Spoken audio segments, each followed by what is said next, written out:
Bienvenidos nuevamente a Pausa. En esta ocasión, con motivo del 10º aniversario del estreno de Pacific Rim, la cinta de acción de Guillermo del Toro, invitamos al periodista y crítico de cine Mario S. Kelly, corresponsal de cine y televisión para W Radio, El Universal y miembro de la Asociación de Prensa Extranjera en Hollywood. Junto con Jorge Ávila, platicarán su experiencia con el cineasta tapatío, el impacto que tuvo el filme, así como los recuerdos que tienen de la visita al set de la cinta, que en México llevó por título Titanes del Pacífico. Pues nuevamente bienvenidos a Pausa, y en esta ocasión le quiero dar la bienvenida al programa a un viejo amigo de hace muchísimos años, Mario S. Kelly.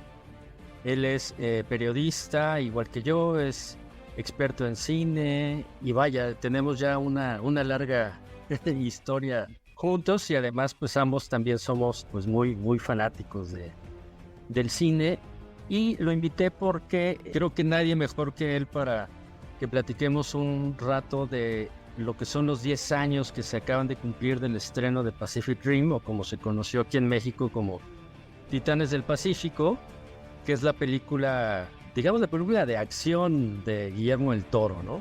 Se estrenó el 12 de julio de 2013. De hecho, en México se estrenó unos cuantos días antes. Fue una como de las concesiones que Del Toro pues le dio al país. Se estrenó, si no mal recuerdo, por el 1 o 2 de julio de hace 10 años. Pero ya el estreno fuerte en Estados Unidos fue justamente el 12 de julio. Entonces, Mario, bienvenido.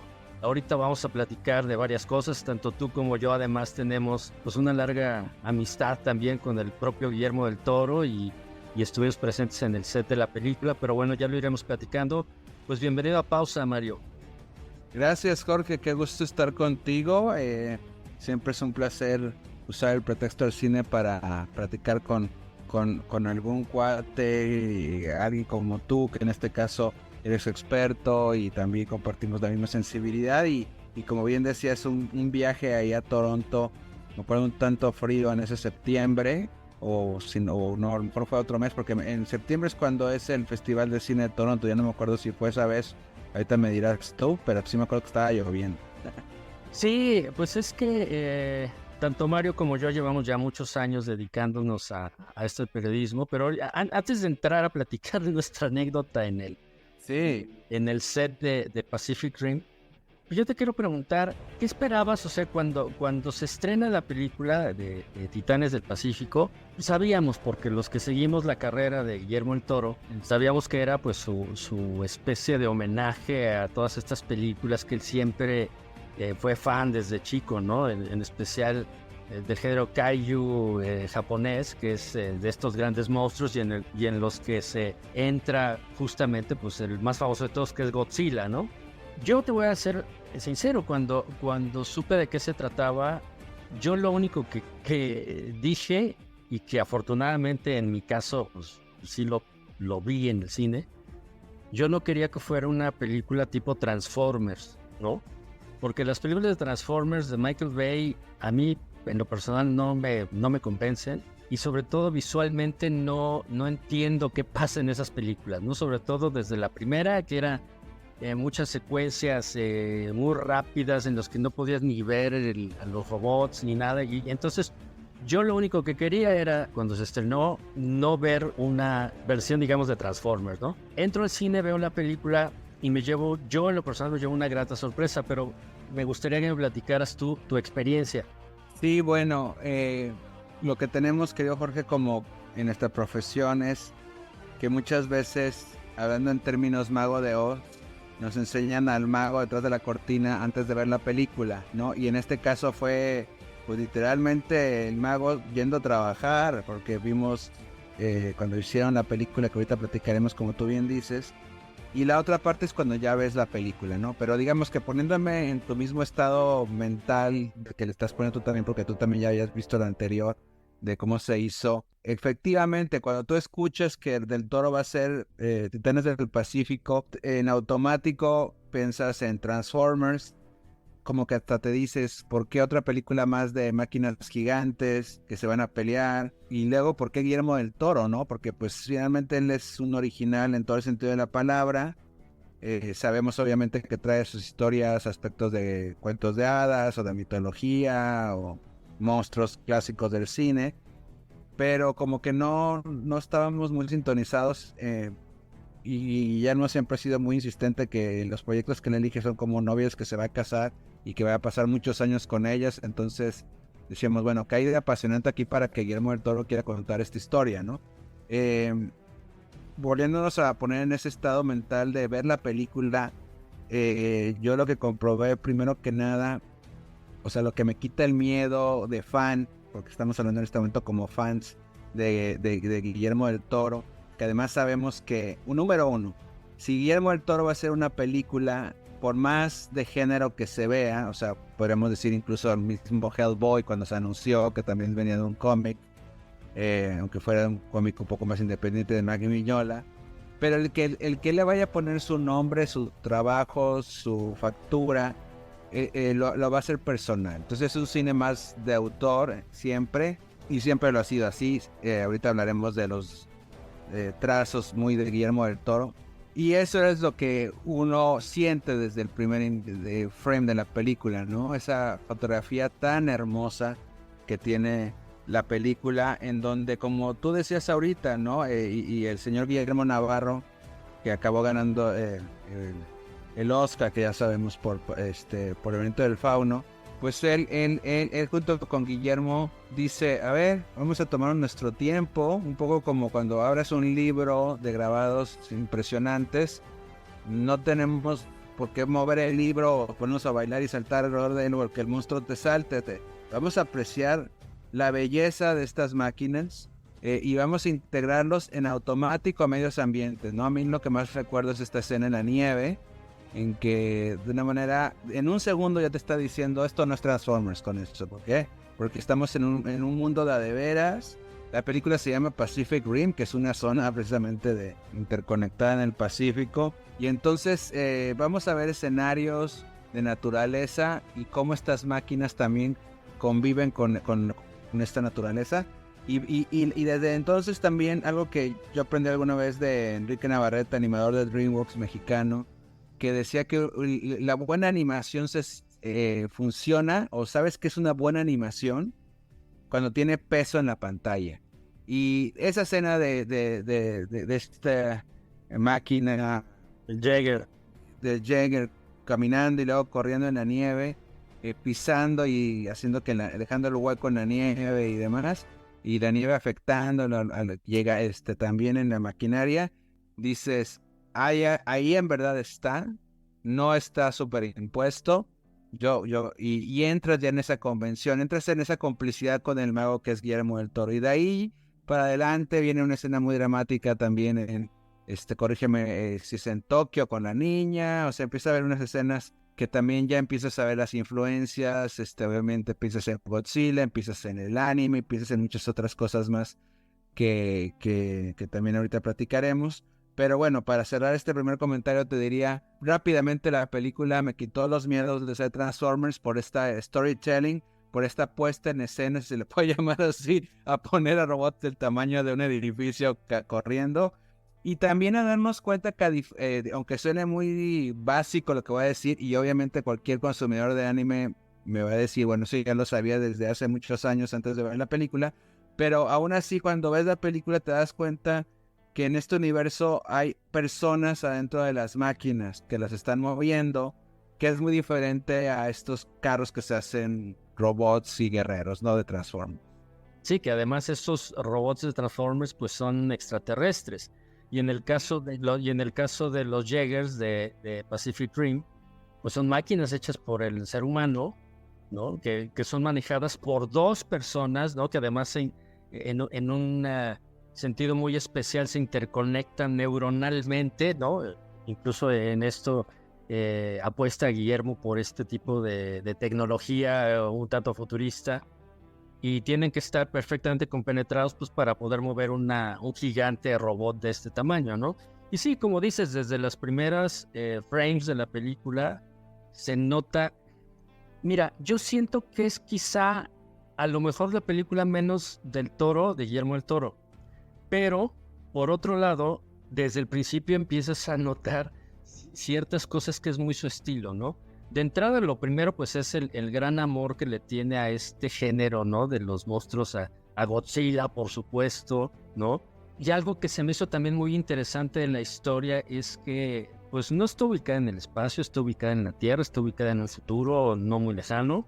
Pero lo que se me hizo más interesante es que esta sociedad, pues, defensora, digamos, del planeta y que detecta a estos monstruos kaiju que empiezan a salir y a hacer destrucción y media, pues es una sociedad internacional, ¿no? Hablando ahorita que estamos en una época de inclusión y de tantas cosas, hace 10 años Guillermo del Toro ya nos presentaba pues sí, una sociedad que estaba hecha por Jaegers, por pilotos de Rusia, de China, de Estados Unidos, británicos. Por ahí había uno mexicano que nunca salió de la película, pero él lo desarrolló.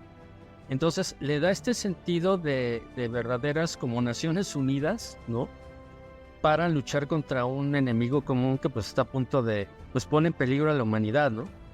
Claro, y digamos que estos personajes en el tablero que bien describes, una fuerza internacional, también responde a varios pretextos que puede tener Del Toro en la historia para jugar, ¿no? Porque finalmente siento yo que esta es una película que él siempre se divierte en sus películas, eso ya lo sabemos. Pero en esta yo creo que no es complicado imaginártelo de niño, porque todos hicimos eso alguna vez, que juntamos incluso las casitas, los que tenemos hermanas, por ejemplo, o a lo mejor los que tienen primas, poníamos las casas de las muñecas y luego poníamos nuestras bases robóticas o espaciales, y entonces ya éramos los monstruos que caminábamos en medio de ellas y destruíamos todo, ¿no? Y eso me ha pasado 2 veces con Guillermo del Toro, curiosamente. Una, ahorita voy a regresar a Pacific Rim. En DreamWorks es una presentación que estuvo ahí de asistente de esta película. También se llamaba Los Guardianes, ¿no? ¿Cómo se llama? La que son los representantes de diferentes climas o tierras, que está la nieve. Es como si de Navidad. Y me acuerdo que llegué y me dijo, ¿te acuerdas de eso? Y estaba estacionado ahí el famoso car de esta película para televisión, de un carro gigante negro como tipo Lincoln, que se volvía diabólico y mataba a todo mundo, que yo la vi de niño en la televisión cuando tenía como 7 años y me quedé muy, muy impresionado. Y entonces viendo el carro y dije, ay, mira, como que sí sucedió, o sea, como que no era un sueño, sí sucedió esa película que vi de niño. Y luego me dijeron que era de Guillermo del Toro el carro, no sé si era verdad, pero supongo que está estacionado ahí. Y la otra que yo veía también, incluso más chico, cuando tenía como 4 o 5 años, era Ultra Seven. Claro. Eran precisamente, ahí sí ya relacionado al tema de Pacific Rim, pues también estos robots y seres y demás que se peleaban en medio de las ciudades y destruían la ciudad, y yo jugaba a ser Ultra Seven y me encantaba ese personaje, y ese mismo gozo es el que yo vi en la manera en que cuenta la historia de Titanes del Pacífico, Guillermo. Y una cosa que me encantó, ya entrando un poquito al tema del backstage, es que Guillermo nos contó que él de niño, ahí viene la conexión sentimental, ¿te acuerdas, Jorge? Que él de niño pintaba, pero no, o sea, cualquier niño de nosotros o niños que estamos escuchando esto, pintamos un robot y pintamos el robot y luego ya decimos, bueno, a lo mejor adentro está el muñequito o la persona ahí, ¿no? Pero él no, bueno, por eso él es el genio, ¿no? Él lo pensaba al revés, o sea, él decía, yo necesito hacer como una casa que se mueva y que pueda habitar este muñequito, o sea, podemos suponerlo. Y entonces no solamente les hacía la cabina para manejar el robot, como tú decías, en la cabeza, sino les hacía cocina, les hacía dormitorio, escaleras, tuberías de pasar el agua, para que en verdad funcionara en su imaginación, por lo menos, el robotito. Entonces, eso mismo lo trajo a los Jagger, ¿no? A los que estamos viendo en la pantalla. Nos lo creemos precisamente porque eso es parte del talento de Guillermo, y también lo hace con los monstruos orgánicos, ¿no? Siempre él ha dicho, bueno, es que tiene dos cabezas, no más porque sí, sino porque es un personaje, es un monstruo que tiene, por decir, un solo pulmón y lo tiene que compartir. Entonces la única manera que respire es que tenga dos cabezas, ¿no? Entonces, o sea, todo tiene una lógica y también lo tienen estos robots. Sí, con Guillermo todo tiene una lógica, o sea, todas las criaturas que le hemos visto en las películas, todas las hace con una lógica, no nomás porque se ve bonito, ¿no? No, si vemos un ángel con muchos ojos, pues tiene su lógica, ¿no?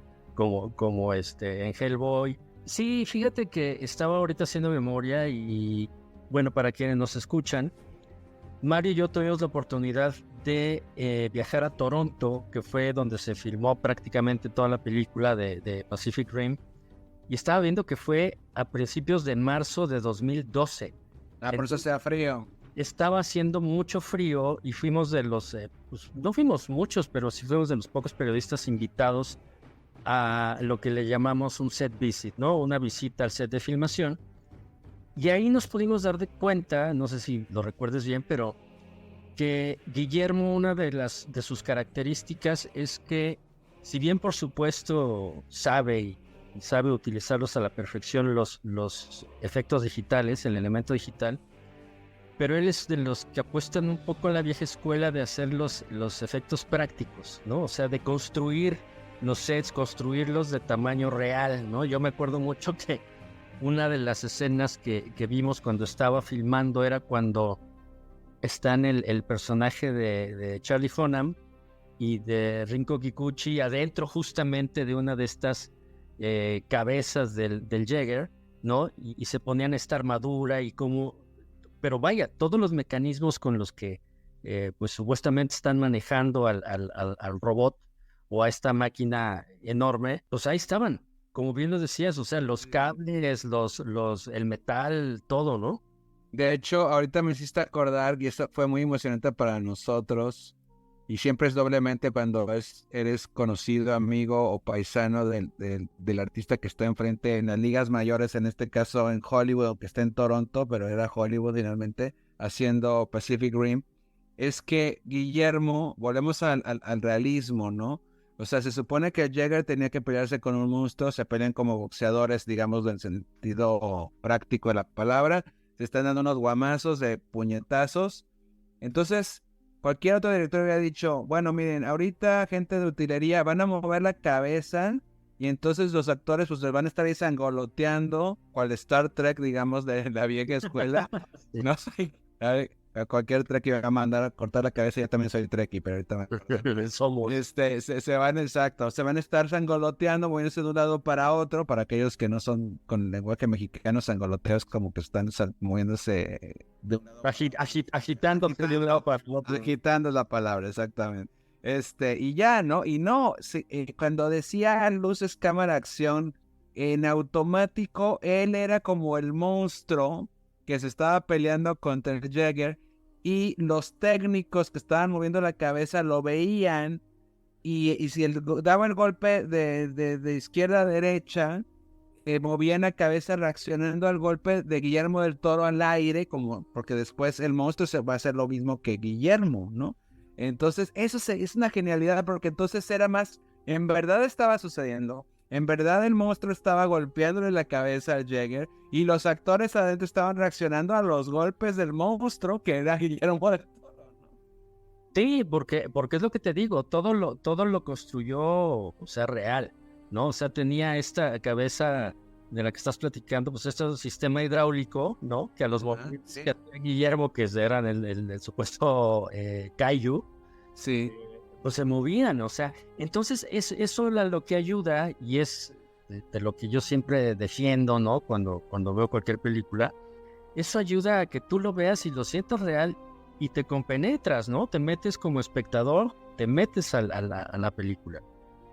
Sí, o sea, ese es un respeto que tiene, y fíjate, hablando ya del estilo de Guillermo del Toro, Guillermo del Toro respeta al espectador, pero antes de llegar a eso, respeta a los monstruos o a la historia que está contando. Entonces, les quiere dar más posibilidad en pantalla, o al momento de que lo están materializando en pantalla estas criaturas, ya sea con maquillaje, con prótesis, con un actor con prótesis, con esto que estamos viendo, porque finalmente lo que estamos describiendo es que para hacer precisamente el Jagger, a veces era en verdad el set del tamaño de la cabeza real de un Jagger, que es digamos, el tamaño de un mini departamento, ¿no? Que, o sea, era porque cabían los dos actores y había un espacio alrededor. Y luego obviamente está el animado y luego en la computadora y luego habrá otros tipos de partes construidas a tamaño escala. E incluso pues no sé si hubo ahí algo de stop motion, eso sí no sé, pero estaba combinado diferentes tipos de técnicas para darles vida y eso bueno, subjetivos también, incluso con la cámara, con los colores, con las gráficas de computadora. Eso es un gran trabajo de director, ensamblar, porque fíjense aquí, para aquellos que están estudiando cine, ¿qué hace un director? Tiene la película en su cabeza, pero ¿qué hace Guillermo del Toro? Tiene la película en su cabeza y tiene a los monstruos, no solamente a un monstruo, a los monstruos, a los mecánicos y a los tipos de dinosaurios en la cabeza, y sabe la personalidad de cada uno. Porque te puedo decir una cosa, Jorge, esos golpes que daba de Guillermo del Toro, no lo estaba nada más dando al aire porque sí, sabía que ese monstruo en particular podía tirar el golpe hasta cierta altura, con cierta intención, con cierta intensidad. Sí, exacto. De hecho, te decía al principio que los Jaegers eran de diferentes nacionalidades y cada uno de ellos, el estilo de pelea, por ejemplo, del Jaeger chino, ¿no? Estaba adaptado a las artes pues marciales que se desarrollan allá. Los que eran gringos, pues más al estilo Rocky, ¿no? Si lo quieres ver así. Los rusos, el Jaeger ruso también tenía este estilo de pelea muy... vaya, la investigación que hace Guillermo para cada personaje, o sea, porque en este caso era para cada robot, ¿no? Para cada Jaeger, pues no podían luchar todos igual, todos tenían un estilo, ¿no? Entonces, esa es una de las cosas que hace diferente el cine de Guillermo del Toro, ¿no? Como dices bien, primero que, o sea, que el espectador es preocuparse y respetar el personaje, los personajes por muy que salgan 3 minutos, ¿no? En sus películas. Sí, totalmente. Y luego además tiene un cast muy interesante, porque si nos vamos rápido, si quieres, Jorge, o sea, Charlie Hunnam era un actor que le echó el ojo Guillermo del Toro. Luego lo vamos a ver en la segunda parte de Tron, ¿no? Y en Crimson Peak, ajá. Exacto, y luego lo vamos a ver en Crimson Peak regresar con él mismo. Y otras películas que le ha hecho de héroe, incluso se ha rumorado en su momento que podría ser un James Bond y todo. O sea, es un actor que él descubrió desde que arrancó. Es su Luke Skywalker y para mí siempre ha sido como su Mark Hamill, ¿no? Y luego tienes a Idris Elba, que también, o sea, Idris Elba también era conocido, pero no todavía en la magnitud que conocemos, hablando de James Bond en ese momento, ¿no? Y también, pues, un actorazo haciendo de Marshall Tucker, ¿no? Pentecost.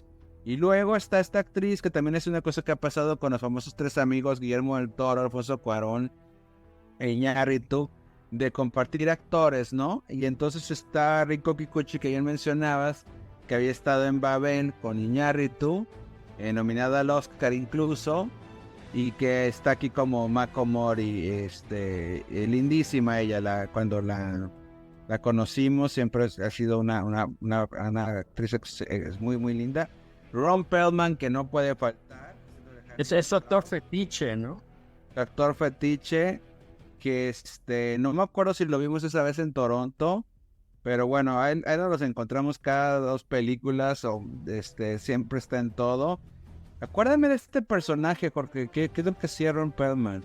Su personaje, ahorita no me acuerdo el nombre, pero su personaje... Hannibal Chow.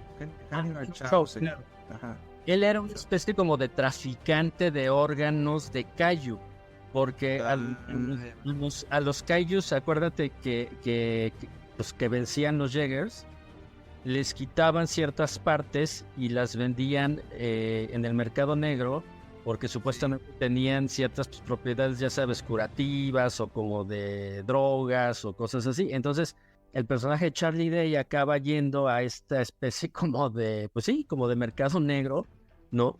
Para buscar si no mal recuerdo, lo que estaba buscando era un cerebro de Caillou, porque él quería hacer como esta conexión. Él trataba de conectarse a los Cayus, al cerebro, que además tenían no uno, sino tenían dos, para tratar de encontrar qué es lo que pasaba y cuáles eran como los planes, ¿no? Un poco como lo que pasó en Independence Day, ¿no? Con el personaje de Bill Pullman, que era el presidente, ¿no? Que telepáticamente como que se conecta con estos aliens y descubre un poco, y descubre qué es cuáles eran sus planes, ¿no? Pero sí, de hecho, y ahorita vamos a platicar un poco más de esa experiencia de la visita al set que hicimos, te digo, fue a principios de marzo de 2012.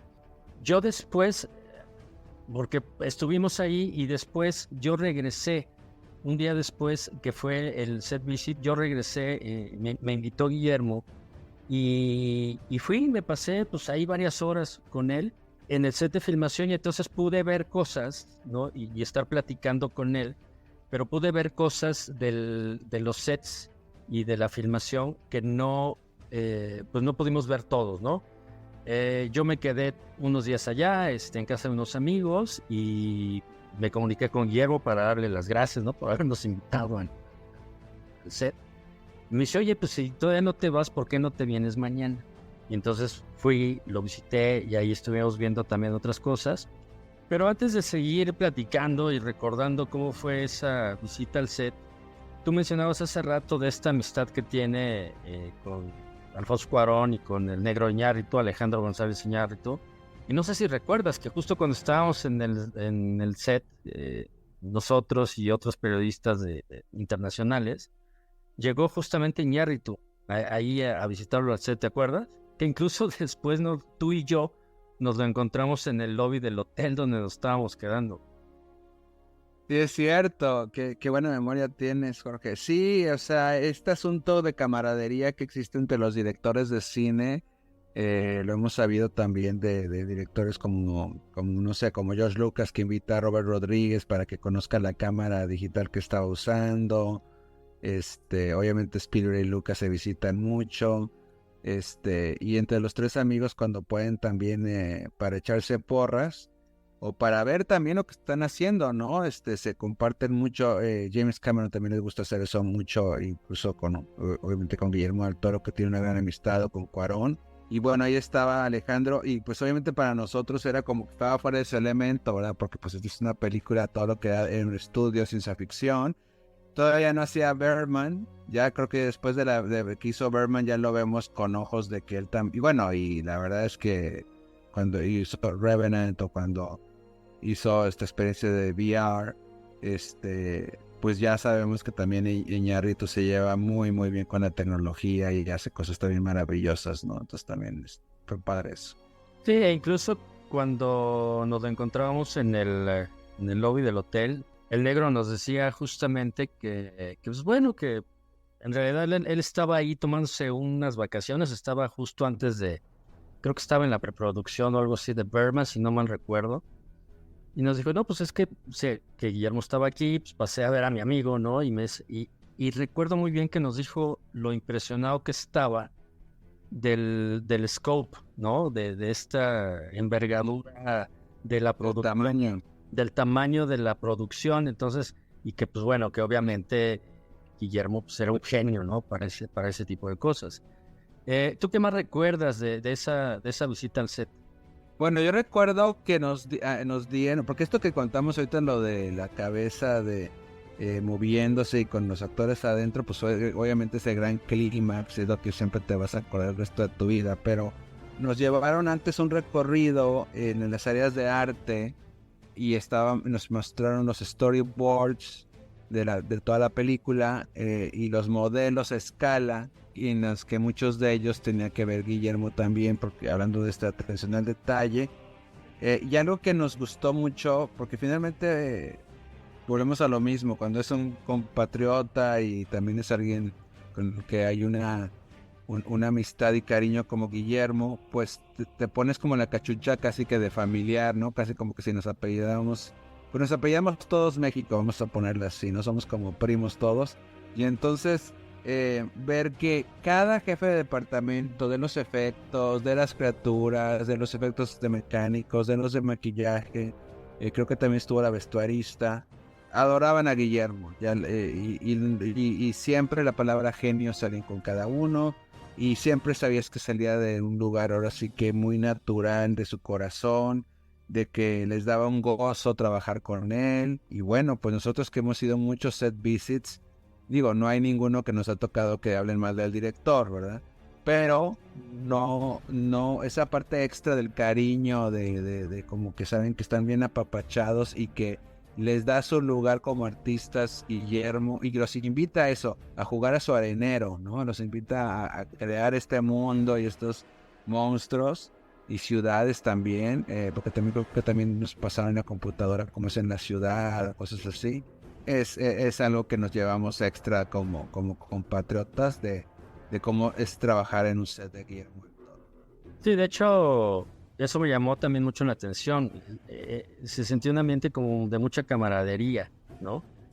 Y no, como dices, no porque quieran o hayan querido quedar bien con Guillermo o con nosotros, sino porque realmente cuando vimos trabajar, ahora sí que cuando vimos en acción a Guillermo, es muy relajado, claro. Nos tocó una escena que a lo mejor se prestaba, ¿no? Para eso, pero también es muy divertido. Entonces, no sé si... Bueno, ahora sí, como tú dices, pausa.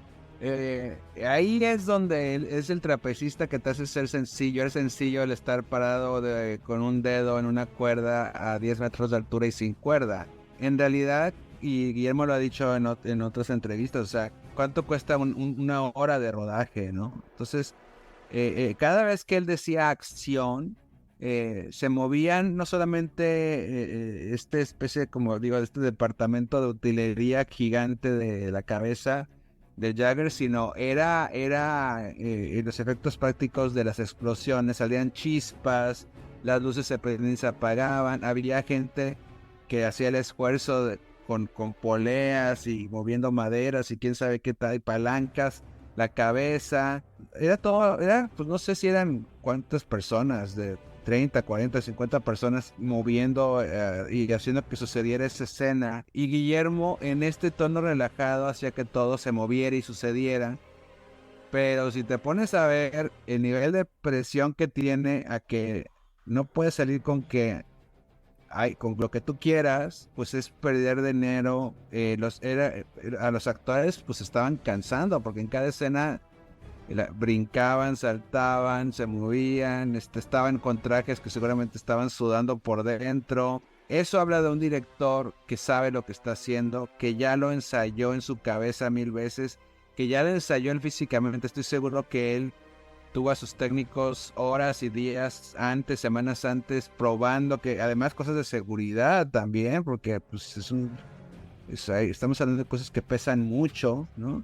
O sea, la cabeza estaba arriba de como otro piso, era como un segundo piso, ¿no? Entonces, pues eso que estaba sostenido tenía que sostener todo este peso y estos movimientos, ¿no? Entonces, sí habla de un director que también es otra cosa, es como un arquitecto y está creando una tecnología para esos efectos junto con tus especialistas, ¿no? Sí, y dos cosas adicionales, ¿no? Guillermo es un director que escucha mucho a sus actores. Me acuerdo justo en esta escena que hemos estado platicando, que Charlie Hunnam pues tenía ahí como interacción con él, y decía, oye, ¿y si hacemos esto, no? Y Guillermo decía, oye, me late, vamos a hacerlo así, ¿no? Y creo que vimos filmar la escena unas 3, 4 veces. Ese es un elemento que caracteriza mucho a Guillermo.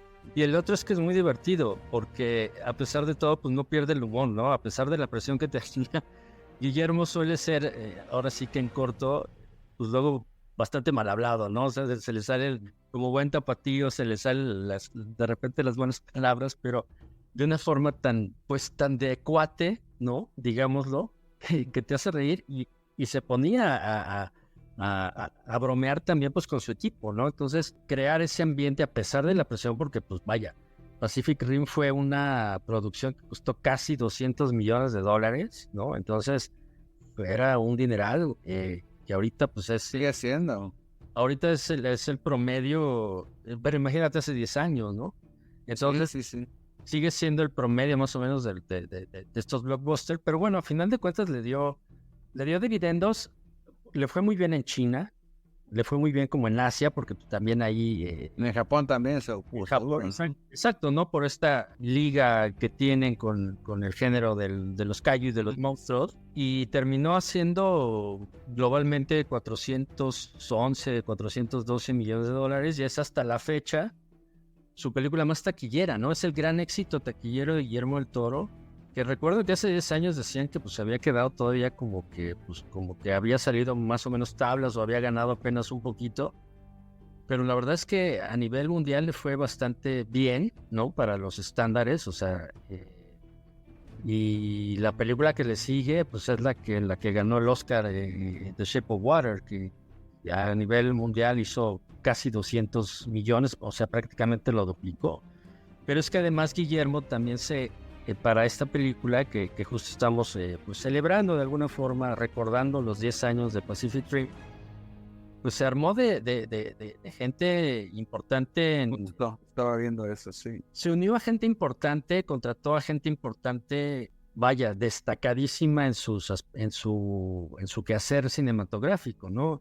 Digo, la fotografía del güero, ¿no? De Guillermo Navarro, que ya había, como bien lo mencionaste al principio, ganado el Oscar por la foto del Laberinto del Fauno.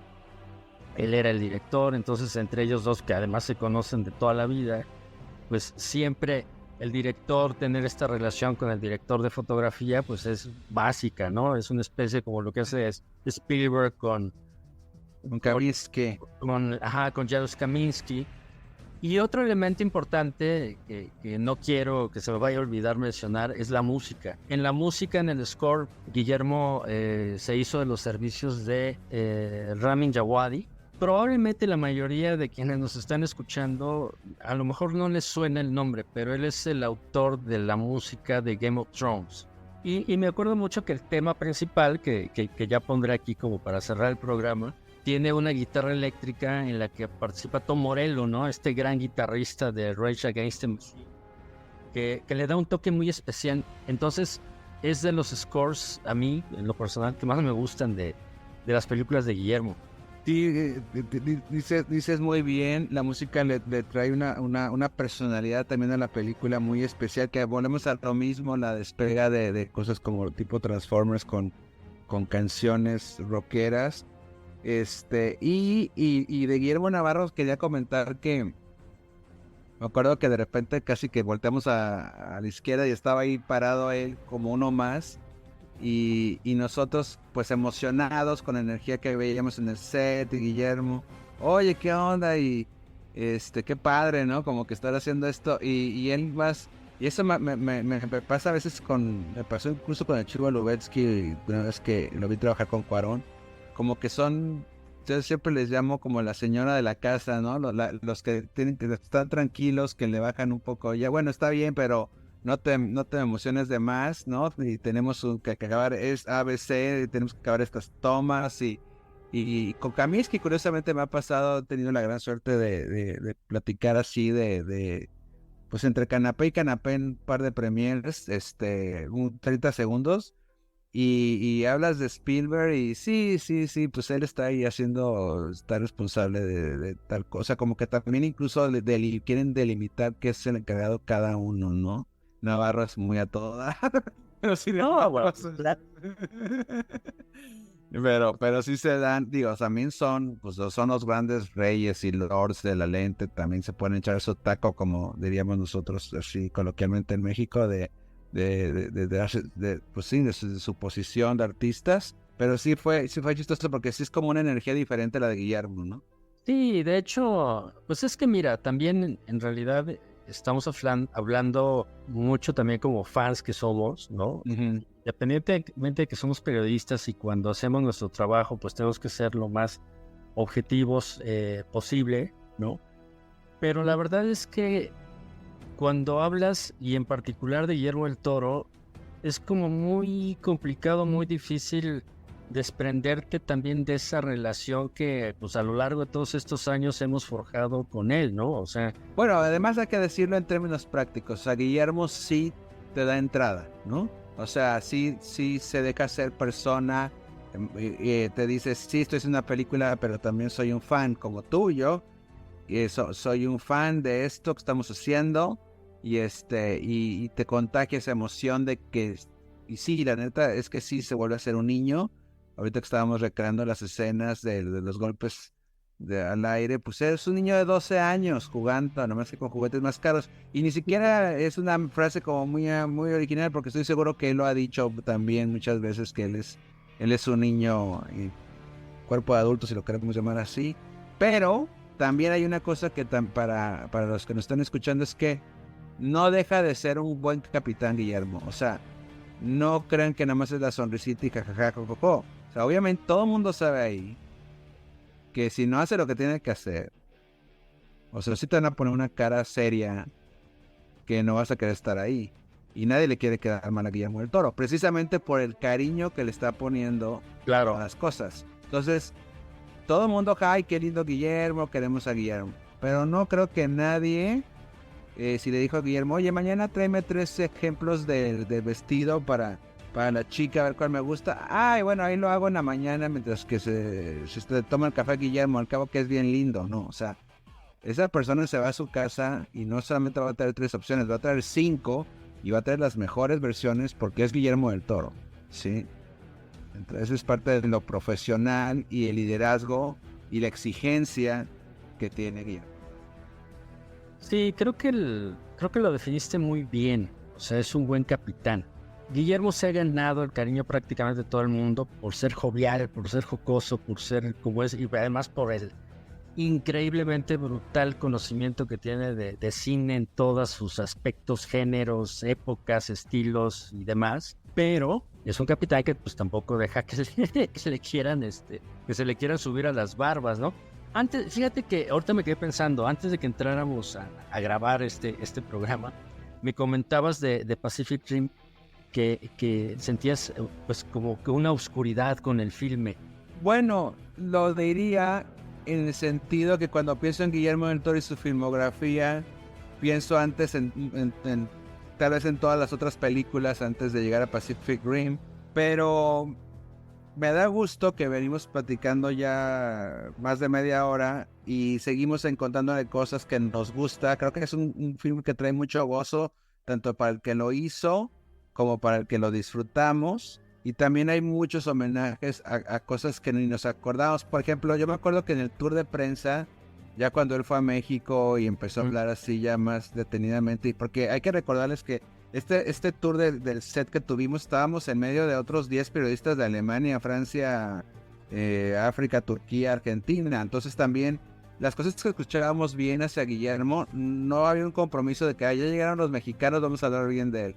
No nosotros éramos 2 mexicanos y había otros 10 periodistas de otras partes del mundo. Pero ya cuando fue a México, que obviamente sí estamos entre mexicanos, las referencias que él daba era sobre las cosas que veíamos en el Canal 5 de niños en los 70s, o las series estas de Roldán y los monstruos del espacio. Ultraman que me comentaba. Ultraman exactamente, con Ultra Seven y todo eso. Entonces, como que Guillermo siempre tiene esa capacidad de meter la mano en tu cabeza, de tus memorias, en tu niñez. Y debo decirte, mira, aquí en este cajón que estaba aquí como con las telarañas, pues aquí está la memoria de esto que yo lo usé como mi motor para crear esta película, ¿no? Y tú, wow, ¿a quién iba a decir? Porque además, en la época que nosotros éramos niños, estamos hablando, para que estén preguntándose por qué estamos como muy hacia el pasado, pues sí, nosotros tenemos alrededor de 50 años. Entonces, cuando en los 70 fue nuestra niñez, y obviamente, pues no había nada de intercomunicación.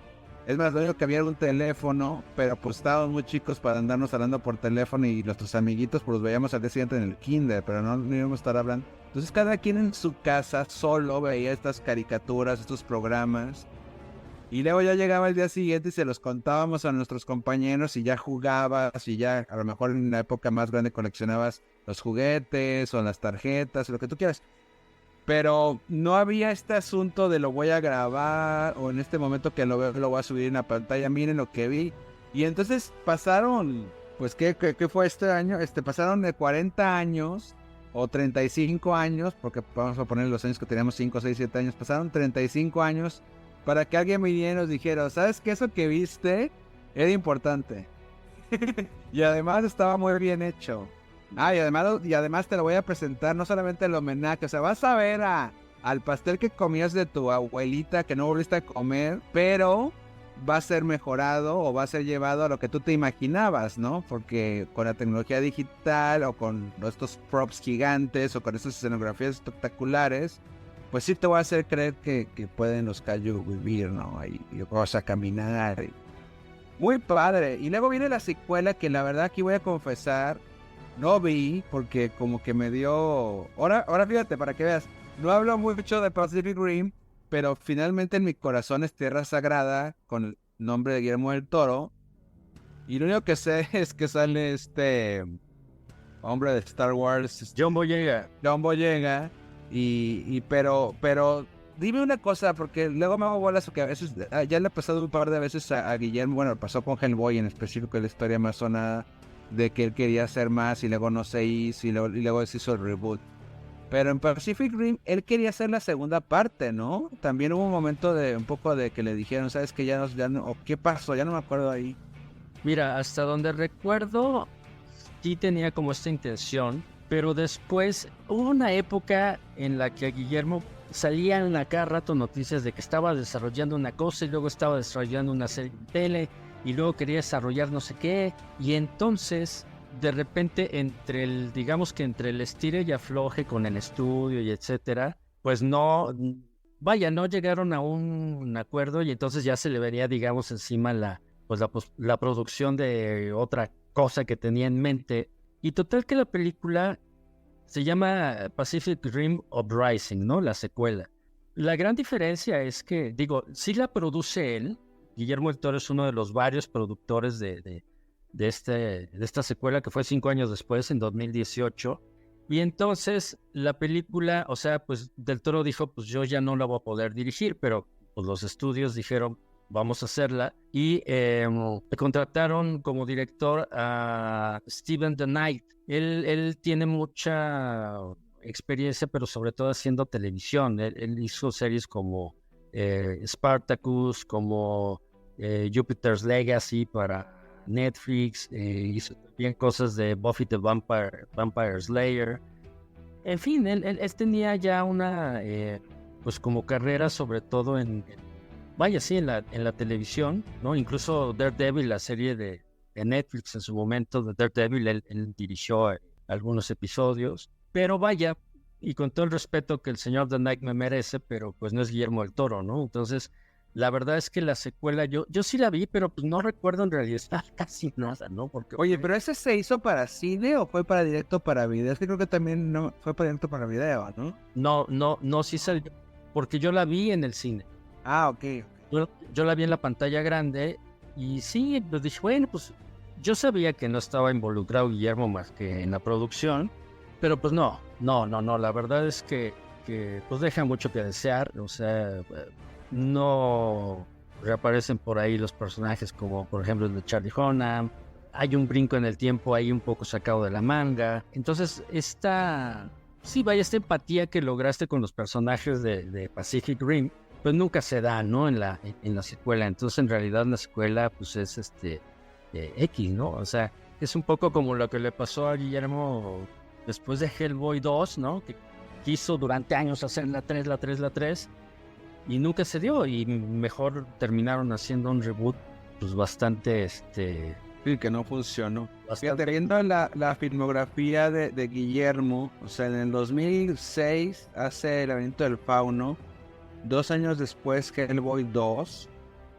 5 años después Pacific Rim, y luego 2 años después hace Crimson Peak, y curiosamente, o sea, Pacific Rim lo hizo para Warner Bros. Y Crimson Peak para Universal. Crimson Peak trae lo que aprendió en Pacific Rim de estos sets gigantes, él le construye toda la casa, donde de hecho, él casi que te dice que él hizo la película porque, así como Cameron dice, yo lo que quería era que me financiaran poder viajar abajo en el submarino para ver el Titanic de veras. Y luego, bueno, pues les hago una película para que me paguen eso. Casi que el Toro hizo la película porque quería que le construyeran la casa de tipo castillo, tipo Sí, tipo Rebeca, que tenía su elevador incluso que funcionaba y todo. Y eso funcionó. Y la siguiente película que viene ya es La forma del agua. O sea, es que de repente, wow, ya estamos en este momento en donde... ya de un brinco a... Si ya está en las grandes ligas, ya un brinco a volverse... Sí, o sea, pero es que Guillermo... ¿Sabes qué me está pasando ahorita, Jorge? Que estamos en 2023. Guillermo del Toro, pues ha estado desde el 93 con Cronos. Pero de repente parece como que ha hecho 50 películas. Pero en realidad caben en la pantalla de mi teléfono. O sea, es Cronos, Mimic, Devil's Backbone, Blade 2, Hellboy, Pan's Labyrinth, Hellboy 2, Pacific Rim, Crimson Peak, The Shape of Water, Nightmare Alley y Pinocchio. O sea, no son un chorro de películas. No, son 12, 13 películas. No, entonces... Es impresionante. 8, 9, 10, 12 películas. Sí, fíjate que ahorita comentabas algo de la casa esta, el set, ¿no? De Crimson Peak. Crimson Peak. Fíjate, te comentaba yo hace unos minutos que yo regresé al set de... Sí, cuéntame, porque yo siempre te tengo envidia, que decirlo, ya lo voy a declarar aquí, cuando me enteré que regresaste al set. ¿Qué viste? Cuéntame. La película se filmó en los estudios Pinewood de Toronto. Entonces, cuando regresé al día siguiente, pues lo que pude ver fue parte del set. Te digo que los recrea prácticamente a tamaño real. Esta especie como de hangar donde estaban los Jaegers, ¿no? Que te da estas grandes, enormes puertas de metal y etcétera. Entonces, cuando estás ahí y ves, porque en realidad era un estudio muy, muy grande. Sí, pues el estudio de veras, es que pasa como hangares de aeropuerto. Como hangares exactamente. Pero a mí lo que me llamó muchísimo la atención es el detalle, porque veías cómo las puertas se veían oxidadas, se veían gastadas, ¿no? No se veía todo pulcro y bonito. No. O sea, se veía como si ya hubiera pasado el tiempo por ahí, ¿no? Entonces, el universo usado famoso que decía George Lucas en Star Wars. Exactamente. Entonces, ese detalle de hacer las cosas que parezcan reales fue algo que me llamó mucho la atención. También visité justo del personaje de Ron Perlman, esta especie como de museo donde circular, donde tiene ahí como varias en frascos, tiene como que creo que también lo vimos en el set, que tiene ahí como las piezas de los kaijus, ¿no? Y las criaturas. Partes de los kaijus. Como en Éter, como en Ámbar. Sí, ándale, exactamente, ¿no? Exactamente. Entonces, vi eso, y la otra parte fue algo más técnico, porque me llevó como a una parte donde estaba haciendo una especie como de mezcla de sonido, o sea, ya me empezó como a explicar. Pero mira y para ir cerrando, ¿no? El programa, yo estaba como niño chiquito tomando masterclass de un máster, ¿no?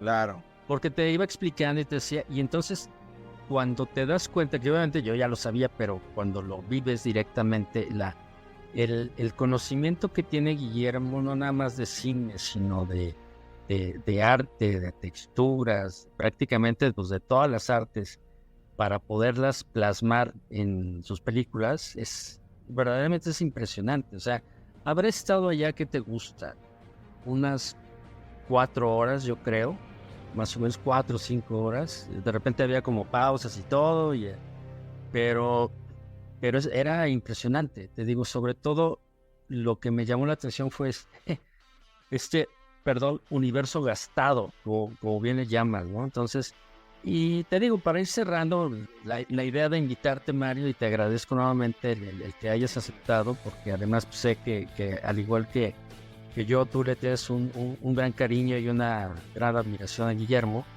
era pues platicar un poquito de estos 10 años, ¿no? Recordar y celebrar un poco estos 10 años de Pacific Rim. Pero sí te quiero preguntar, ya más como el periodista que eres, Pacific Rim, ¿cómo la catalogarías o cómo la ubicarías dentro de la filmografía de Guillermo? Porque si bien ha tenido películas de acción como Hellboy, pero creo que aquí fue acción pues un poco más hasta en esteroides, ¿no? También por el tamaño y todo. ¿Cómo ubicarías Titanes del Pacífico en la filmografía de Guillermo? Pues yo la veo como una aproximación, por un lado, a la ciencia ficción per se, a la tecnología, el papel de la tecnología en nuestras vidas, pero en un asunto positivo. O sea, creo que uno de los triunfos de la película es que es un film positivo sobre cómo, por un lado, podemos usar la tecnología para enhance, ¿no? Como para tener más posibilidades de movernos, de volar, de construir el mundo. Pero por otro lado también como el mundo es una película tremendamente ecologista, porque habla sobre cómo el mundo puede protestar el ataque a la naturaleza y cómo en realidad pues digo, Guillermo sabemos siempre que es un contador de historias en metáforas que significan cosas más profundas, ¿no? Y también una especie como de rescate, ¿no? Esta escena del Caillou enfrente de... no el Caillou, sino del Jagger enfrente de la niña, ¿no? ¿Cómo es la escena? Es muy impresionante esa conexión que se da, es casi que su momento E.T. de Guillermo del Toro, de tener compasión desde arriba a esta niña que se está quedando huérfana y que después ella va a poder salvar al mundo. O sea, yo creo que es una película que no te debes de quedar en los fuegos artificiales, sino pues bien en la parte que está adentro, que son los humanos. O sea, que están adentro, hay humanos, adentro hay sentimientos humanos, y en el mundo también hay sentimientos humanos reflejados en estos monstruos, ¿no? Y también y de ahí vendría a lo mejor también, digo, a lo mejor Guillermo me corta la cabeza si menciono más de una vez E.T., aunque sé que le encanta la película, pero bueno, son cosas diferentes. Pero sí también este asunto de la comunicación y la conexión que hay primero entre los dos pilotos de los Jagger y luego también con las criaturas, ¿no? Que tiene que haber esta comunicación one way or another para poder resolver algo y salvar al mundo, ¿no? Entonces yo siento que tal vez no es la película que a golpe de vista... y tal vez por eso lo ponemos a veces ponemos antes las otras películas, antes a golpe de vista no tiene el brochazo del Toro, ¿no? O sea, y sobre todo porque ha habido todas estas películas también a la Transformers y todo este universo de robots y Mazinger Z y demás que nos hacen que no salta tanto el sello del Toro. Yo creo que en las demás están pues sus vampiros, sus monstruos, sus diablos, ¿no? Sus fantasmas, que esa es otra cosa también. Creo que del Toro, pues finalmente, queramos o no, lo consideramos como un heredero de Hitchcock en el sentido macabro de la palabra, ¿no? Y pues no, Pacific Rim no trae en el póster eso, es otra cosa. Entonces, tal vez eso es lo que hace que sea... Pero también me atrevo a pensar que puede ser una película ya de entrada para nuevas generaciones, porque ya también estamos cerca de los años, ya viene una nueva generación que no creció viendo Hellboy, ni mucho menos Cronos y el laberinto del fauno y eso. Entonces, si le pones tu Pacific Rim a una edad pre-teenager, por ejemplo, pues a lo mejor de ahí lo llevas, oye, ¿quieres ver otra película de este director? Pues ahí está Hellboy 1, ¿no? Y está lindo eso también, ¿no? Y pues bueno, Mario, en verdad te quiero agradecer, ¿no? Que hayas aceptado la invitación. Creo que no había nadie mejor que tú para platicar de Guillermo del Toro. Insisto, por la amistad que ambos tenemos con él y porque cómo hemos seguido su carrera desde hace muchos años y también las deferencias que él ha tenido con nosotros. Y pues nada, espero, esta es la primera vez, ¿no? Que estás aquí en Pausa, espero que no sea la última. Y vaya, pues... gracias, ¿no? Gracias por compartir con todos nosotros, conmigo, recordar esto que vivimos hace 10 años, ¿no? Hay muchas otras historias que nos han pasado con Guillermo de entonces para acá, pero pues justamente este pretexto de celebrar estos 10 años, pues ameritaba la pena, ¿no? Entonces, muchísimas gracias, Mario, por aceptar la invitación. No, hombre, Jorge, gracias a ti, gracias por hacer esta máquina del tiempo. Cualquier película bien hecha, que cumpla 5, 10 años, 15, 20, pues siempre será una excusa para invitar a la gente a revisitarla o a verla por primera vez. A nosotros mismos nos exige volverla a saber, ver y seguir aprendiendo y verla que ya con los ojos de nosotros más grandes, incluso de un Guillermo del Toro que ha llegado más lejos. Y pues también te mando un abrazo, invítame también cuando quieras, y aquí estamos para hablar del cine o de lo que tú quieras. Y un abrazo también pues a los fans de Guillermo del Toro, ¿no? Que espero que hayamos hecho justicia también a ser fans como usted. Muchas gracias por habernos escuchado. Los invitamos a suscribirse y dar clic en la campanita para ser notificados cada vez que estrenemos un episodio. Los esperamos en la próxima. Por el momento, hacemos una pausa.